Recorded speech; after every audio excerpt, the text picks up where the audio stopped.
देशाच्या सुजाण मतदारांनो नमस्कार. आपल्याला अनेक कारणांसाठी आपलं नाव मतदार यादीत शोधावं लागू शकतं.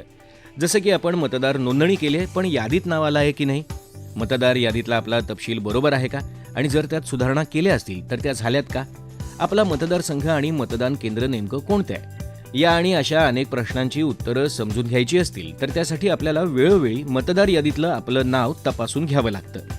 महत्त्वाचं म्हणजे आपल्या राज्याच्या मुख्य निवडणूक अधिकारी कार्यालयाच्या ceo.maharashtra.gov.in या संकेतस्थळावरून, तसंच भारत निवडणूक आयोगानं उपलब्ध करून दिलेल्या voters.eci.gov.in हे संकेतस्थळ आणि वोटर हेल्पलाईन या मोबाईल ॲपचा वापर करून आपण घर बसल्या ऑनलाईन पद्धतीनं मतदार यादीतलं आपलं नाव शोधू शकतो. या व्हिडिओमध्ये आपण ceo.maharashtra.gov.in या संकेतस्थळावरून मतदार यादीतलं आपलं नाव कसं तपासायचं ते पाहूयात.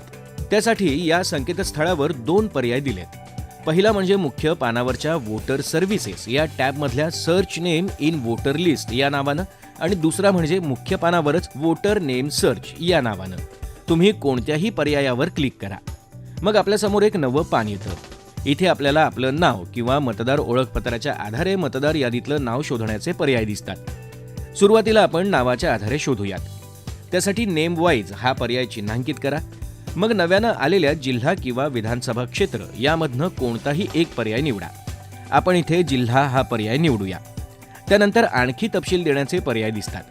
त्यातून आधी पहिल्या रकान्यातल्या यादीतनं आपला जिल्हा निवडायचा आहे. मग त्या खालच्याच रकान्यांमध्ये क्रमानं आपलं नाव, आडनाव आणि मधलं नाव म्हणजेच वडील किंवा पतीचं नाव हा तपशील द्यायचा आहे. मग त्या खालच्या रकान्यात विचारलेल्या गणितीय प्रश्नाचं उत्तर लिहून सर्च या बटनावर क्लिक करायचं आहे.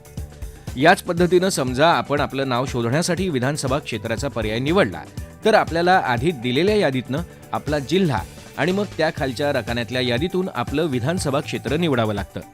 मग त्या खालच्या रकान्यांमध्ये क्रमानं आपलं नाव, आडनाव आणि मधलं नाव हा तपशील भरल्यावर त्या खालच्या रकान्यात विचारलेल्या गणितीय प्रश्नाचं उत्तर लिहून सर्च या बटनावर क्लिक करायचंय. या दोन्ही पद्धतींमध्ये तुम्हाला तुमच्या नावाशी साधर्म्य असणाऱ्या अनेकांचे तपशील दिसतात. त्यातून आपण स्वतःचा नेमका तपशील शोधू शकतो. आता आपण आपल्या मतदार ओळखपत्र क्रमांकावरून मतदार यादीत आपलं नाव कसं तपासायचं ते पाहूयात. त्यासाठी ID कार्ड वाईज असा पर्याय निवडायचा आहे. आणि मग खाली दिसू लागलेल्या रकान्यांमध्ये आधी पहिल्या रकान्यातल्या यादीतनं आपला जिल्हा निवडायचा आहे. त्या खालच्याच रकान्यात आपला मतदार ओळखपत्र क्रमांक लिहा आणि मग त्या खालच्या रकान्यात विचारलेल्या गणितीय प्रश्नाचं उत्तर लिहून सर्च या बटनावर क्लिक करा. इथे मात्र केवळ आपण दिलेल्या ओळखपत्रासंबंधीचाच तपशील दिसतो. आपण कोणत्याही पद्धतीनं आपलं नाव शोधलं तरी दिसणाऱ्या तपशिलाचं स्वरूप मात्र एकच असतं. यात आपल्याला क्रमानं आपला विधानसभा क्षेत्र क्रमांक, मतदार यादीतला आपला भाग क्रमांक म्हणजेच पार्ट नंबर, याच पार्ट नंबरमधला सिरियल नंबर म्हणजेच अनुक्रमांक, मतदाराचं नाव, मतदार ओळखपत्र क्रमांक, मतदाराचं लिंग आणि वय हे तपशील दिसतात.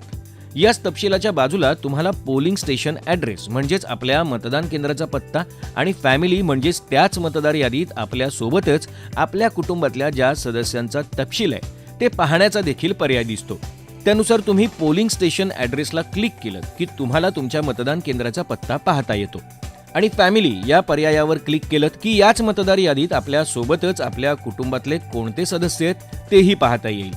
अर्थात जर का आपण मतदार म्हणून नोंदणी करताना आपल्या कुटुंबातल्या सदस्याची ही माहिती सोबत दिली असेल तरच अशा पद्धतीनं आपल्या कुटुंबातल्या सदस्यांची माहिती देणं शक्य होतं. पाहिलं, मतदार यादीतलं आपलं नाव शोधणं किती सोपं येते.